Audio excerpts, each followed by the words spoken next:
तो दोस्तों, एक और नया दिन और मैं बलजीत परमार हाजिर हूँ आज की एक नई खबर लेके। नया किस्सा, नई कहानी।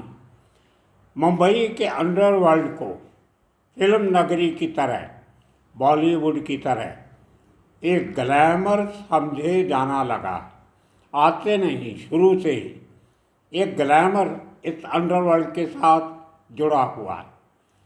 अंडरवर्ल्ड के सरगनाओं की पूजा उसी तरह की जाती है जैसे फिल्म इंडस्ट्री के हीरो हीरोइंस की जाती। बहुत बड़ा फैन बेस है इनका, अंडरवर्ल्ड के लोगों का। हजारों लाखों लोग इनको फॉलो करते, और उस जमाने में भी फॉलो करते थे जबकि सोशल मीडिया नहीं था। राजन की गणपति में लाखों लोग देखने जाते थे। टिल्लू उस्ताद के माता का दरबार जो लगाता था, हर साल लाखों लोग उसको देखने आते थे और इनके दफ्तरों के बाहर भीड़ लगी रहती थी। लेकिन आज एक नया वीडियो छोटा सा कल्याण डोंबिवली इलाके से निकल के आया है।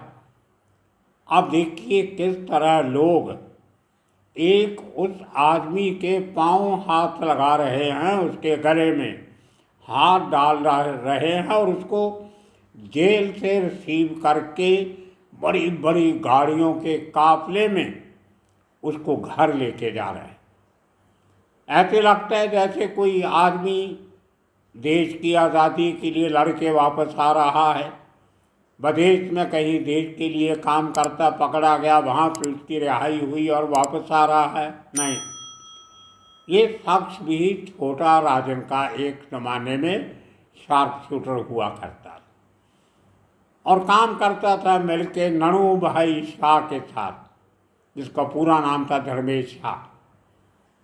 और धर्मेश शाह के किस्से मैं आपको पहले सुना चुका हूँ, 2-3 एपिसोड बनाए थे। कल्याण का रहने वाला था, बहुत बड़ा बदमाश अंडरवर्ल्ड फिगर, छोटा राजन का खास आदमी। जुए के क्लब चलाने, मटके का धंधा, साथ में एक्सटॉर्शन का धंधा, और बाद में तो हथियारों की सप्लाई में भी पकड़ा गया था। बब्बर खालसा जैसी संस्था के साथ इसके लिंक पाए गए थे। तो ये ननू भाई शाह, जो बेसिकली एक जैन था, जैन तो मक्खी भी नहीं मारते, और इस आदमी ने पता नहीं कितने कत्ल किए करवाए, कितनी दुश्मनियाँ निकाली, कितने 2 नंबर के काम किए। लेकिन कोई, जैसे मैं हमेशा कहता हूँ, क्रिमिनल्स का कोई धर्म नहीं होता, कोई जात नहीं होती, कोई पात नहीं होती। इनके लिए तो पैसा, शोहरत और नाम चाहिए। और ये आदमी वहीं तक सीमित नहीं रहा। जब मुंबई की 800 रोड जेल में बंद था तो वहाँ पे फायरिंग इंसिडेंट हुआ था, जेल में गोलियाँ चल गई थी, जिसके बाद इस आदमी ने सेशन कोर्ट में अर्जी लगाई कि मेरी जान को खतरा है छोटा स्टील के लोगों से, मुझे 800 रोड से बदल दिया जाए। तो इसको वहाँ से निकाल के थाना जेल में भेज दिया गया था। खैर, ये ननू भाई का खास आदमी था, जिसकी आज जेल से रिहाई हुई। वो वीडियो आप पहले एक बार देखिए कि किस तरीके से बड़े हट्टे कट्टे लोग लगते हुए उनका सोसाइटी में, समाज में क्या स्थान होगा वो जाने, लोग जाने। शरीफ बदमाश भी होते हैं, लेकिन जिस तरीके से वो इस आदमी का, जिसका नाम है अब जो जेल काट के आया है, गायकर अन्ना, ये एक का बड़े अपराध में अंदर गया था और काफ़ी लंबी सज़ा भुगत के अब बाहर निकला। आप देखिए उसको कैसे जेल से बाहर आने के बाद वेलकम किया जाता है। देखिए, जैसे कोई बहुत बड़ा, कोई अशोक चक्र, वीर चक्र कोई जीत के आ रहा है। लोगों की श्रद्धा उसके प्रति, पांव हाथ लगा रहे हैं, झुक झुक के उसको सलाम कर रहे हैं, और बड़ी बड़ी गाड़ियों का काफिला उसको लेने जा रहा। बरसात हो रही है, लेकिन फिर भी मुंबई की और थाने की सड़कों में से ले जाते हुए उसको डोंबिवली उसके घर तक लेके जाते। अब जब इतनी शानो शौकत से उसका इज्जत मान किया जाएगा, उसका वेलकम किया जाएगा, वेलकम बैक कह सकते हैं आप लोग, ये ग्लैमर का एक हिस्सा है। अब इस किस्म के जो हरकतें होती हैं अंडरवर्ल्ड में, उसको देख के हमारी जो नौजवान पीढ़ी है, द यंग जनरेशन है, उसको लगता है ये तो बहुत बड़ी बात है, हम भी साला कहीं जेल वेल जाके आएँ और वापस आएंगे तो इसी तरह हमारी वाह वाह होगी। ये एक जो मैसेज सोसाइटी में जाता है वो इस किस्म का ही जाता है। ग्लैमर के साथ जोड़ के जब आप क्राइम को देखोगे, उसका चलन आजकल बहुत ज़्यादा बढ़ गया, ख़ास तौर पे जब से लॉरेंस बिश्नोई गैंग ने अपना कंट्रोल बढ़ाना शुरू किया।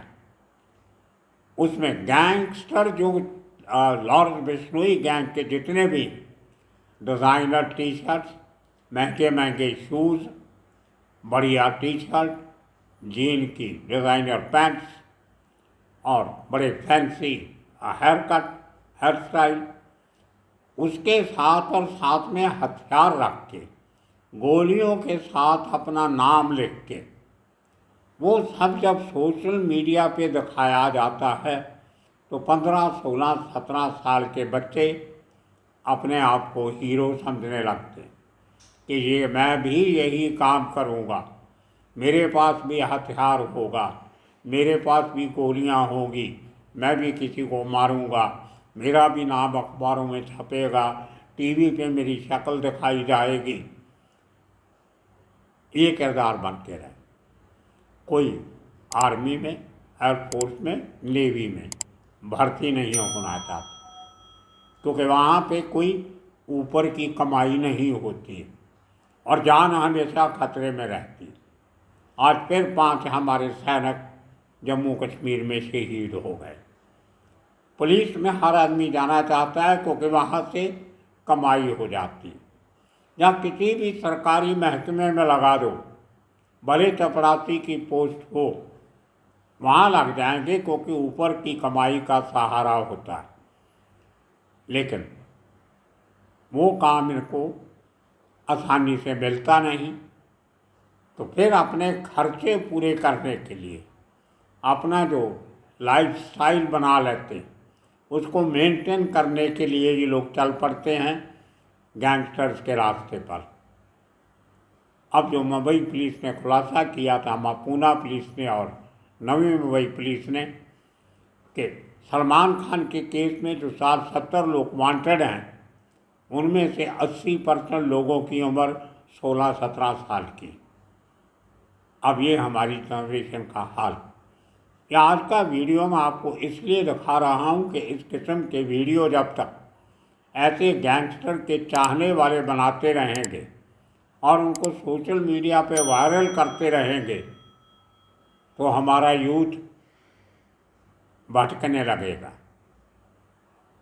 उनको इसी किस्म की खुराक मिलती रहेगी तो वो क्रिमिनल बनेंगे ही बनेंगे। अब ये गायकर अन्ना, इसने तो अपनी ज़िंदगी देख ली, अब शायद वो कोई ऐसा क्राइम नहीं करेगा कि दोबारा फिर उसको जेल जाना पड़े। उम्र भी हो गई है, कमज़ोर भी हो गया, चश्मा भी लग गया है निगाह का। लेकिन जिस तरीके से उसको वेलकम किया गया, वो कमाल। एक बार फिर इस वीडियो को देख लीजिए। ये तो ऐसे लगता है जैसे कोई VIP जिसको बड़ी हाई एंड Z+ सिक्योरिटी मिली हो, काले रंग की बुलेट प्रूफ गाड़ियाँ मिली हों और वो अपने सरकारी ड्यूटी निभाता हुआ जा रहा। तो ये चलन हो गया। और वो नन्हू शाह जिसके साथ ये काम करता था, उस आदमी ने अपने ही बहुत अच्छे खास दोस्त का मर्डर करवा दिया था, क्योंकि एक तीसरा दोस्त इन्वॉल्व था। उसके झगड़े में अपने ही खास दोस्त को कल्याण के एक मॉल के बाहर खड़े हुए, जब वो मोबाइल फ़ोन पे बात कर रहा था 2020 में, उसको गोलियां मरवा दी, 4 गोलियां मारी और जगह पे मर गया। जगनेश ठक्कर उसका नाम था, वो भी जैन था। 4-5 केस उसके ऊपर भी थे। वो कंस्ट्रक्शन का काम भी करता था, वो बिजनेसमैन भी था, लेकिन 4-5 उसके ऊपर केस भी थे और जुआ बहुत खेलता था। जुए का क्लब भी चलाता था, मटके का काम भी था। जुए का क्लब तो ये धर्मेश और ननू भाई शाह ये चलाता था। अब इन क्लबों में, इन धंधों में पैसा इतना होता है और पूरे का पूरा 2 नंबर का, जिसमें कोई हिसाब किताब तो रखना नहीं पड़ता, ना टैक्स देना है, ना किसी की जिम्मेदारी है, ना कोई सिद्ध कर सकता है कि उसने इतना पैसा हारा, इतना जीता, जो रैकेट तो कहीं रखा नहीं जाता। तो दोस्तों, ये अंडरवर्ल्ड को ग्लैमराइज करके जो नई रिक्रूटमेंट होती है, ये उसका एक सोचा समझा प्लान है।